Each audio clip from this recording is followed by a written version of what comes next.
This is Joe Walensky, Program Manager for ConveyUX, talking with some of the speakers who will be visiting Seattle in January for the conference. And today I'm talking with Donna Bright. Hello, Donna. Hi Joe, what's up? Where are you talking to us from today? I'm actually at my work in Google Seattle in Fremont. Yeah, talking from there.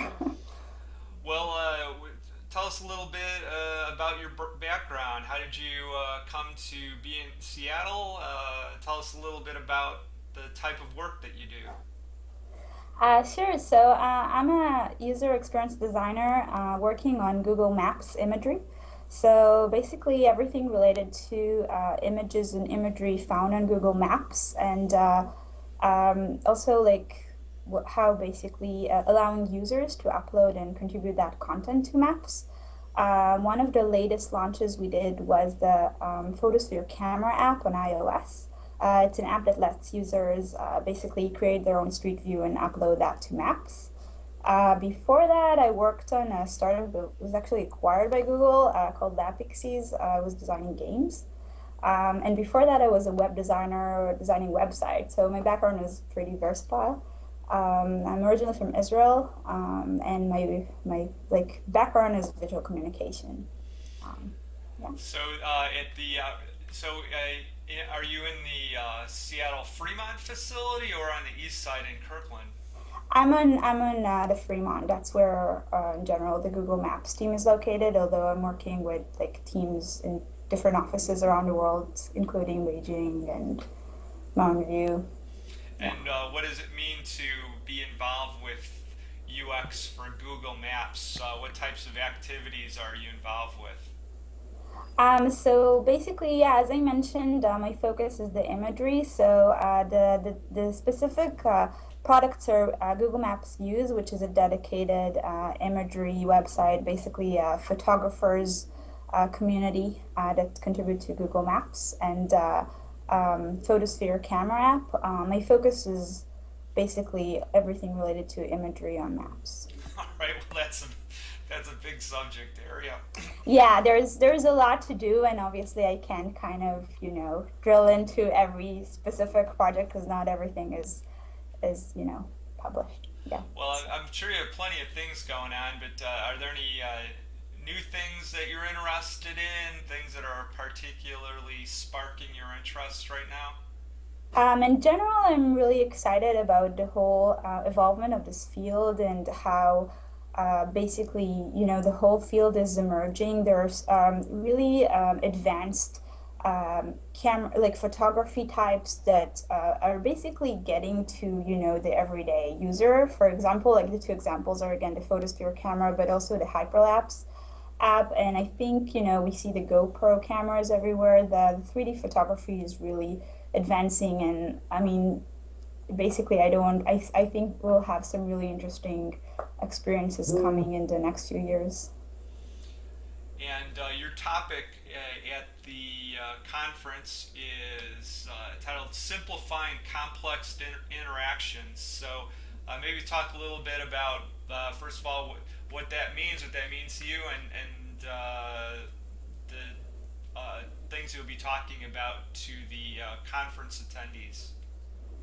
Yeah, so it's kind of again a big field saying, simplifying complex interaction. I think in general, our role as user experience designers, everyone that's working in this field, is really to try to get to that crisp of experience, to try to basically reduce the friction, reduce the stress for users in their everyday interactions with products. Unfortunately, we see a lot of like products that almost give the users too many choices, too many features, too many buttons and options.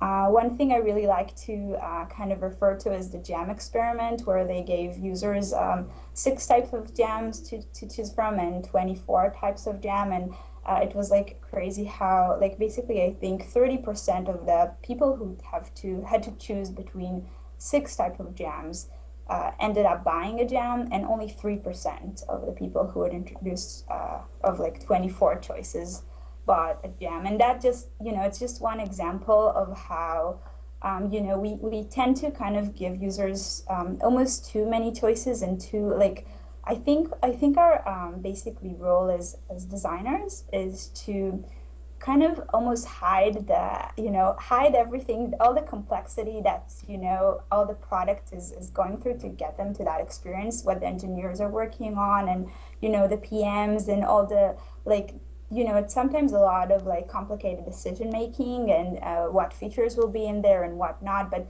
for them, it just needs to feel like as intuitive as possible.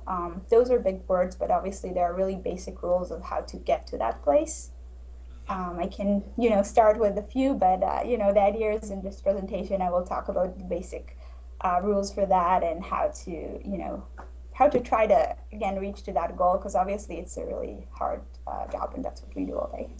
Well, yeah, and let me just ask you kind of a follow-up question, just maybe your own philosophy related to the designing of more complex apps, and just to obviously with the devices that we have now, there's they're more and more powerful. The processors are very fast now. The touch interfaces are extremely responsive, and to large extent, we have very powerful computers in our hands. So when it comes to apps for relatively small screen devices, is it? Do you think it's better to and you have if you have a lot of potential features that you want to express? Do you feel that it's better to have a series of apps with each with a small number of features, or a more robust app that combines features? It's funny you mentioned that because that was one of the things I wanted to talk about. And I think, one of the really big trends we're seeing with design today is the, splitting apps to really like specific use cases. And I think this is a really good example of how it works really, really well to have, one app that does one thing well. Sometimes, again, talking about the choices, you have one app that tries to do too many things. The users are confused. And I think it happens a lot of the times because when coming to design a product, certain companies or product team, and again, not because they're, trying to create bad products, but they kind of start sometimes from the features they can build and not from the user stories, or they just kind of forget to optimize for a persona, try to get, one app catches all. For example, if it's an app that we really want to focus on power users, we really need to think of what works for them. And, most apps don't really facilitate for all the users, right? They have a more specific, users in mind. So I think, yeah, I mean, that's actually a really interesting trend. I do think that, when you build an app, you also have to be careful that it's not too simplistic, obviously. Like, yeah, you can split all your apps, your big app to like 10 different apps that each will do one thing, but then you also have to keep the engagement and, making sure users come back. So that's also, important too.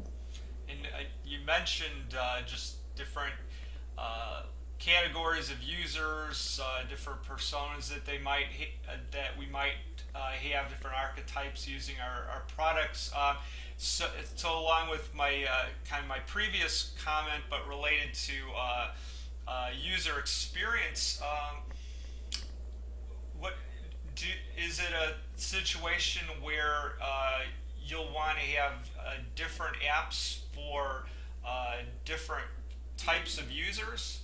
That's rarely done in software industry, but that's more out of I think convenience and practicality than necessarily the best design approach. Is that something that you talk about in your group at work? So for us, it's not something that we felt that we need because obviously our user base is again the people who are enthusiastic about photography, want to share their environment, want to share their the amazing places they go to. If it's the local cafe they're at, or if it's hiking somewhere and they really want to get that view. I do think that again, in some cases, I mean, I can have one example in-house. I know they've been really successful in YouTube, doing an app called the Creator for YouTube because it was again hard to kind of put all the more advanced features for you know, the owners of the videos to that app.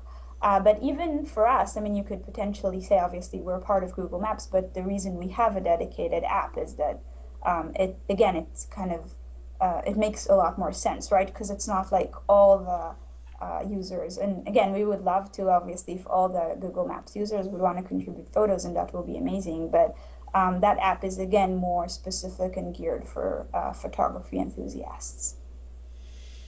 All right. Well, thanks for taking the time to talk about this with me today. And you won't have too far to travel for the conference, but Yeah, the attendees will be able to meet you in just a few weeks. yeah. Thank you for your time. All right. Thank you, Donna. Okay, Bye. bye.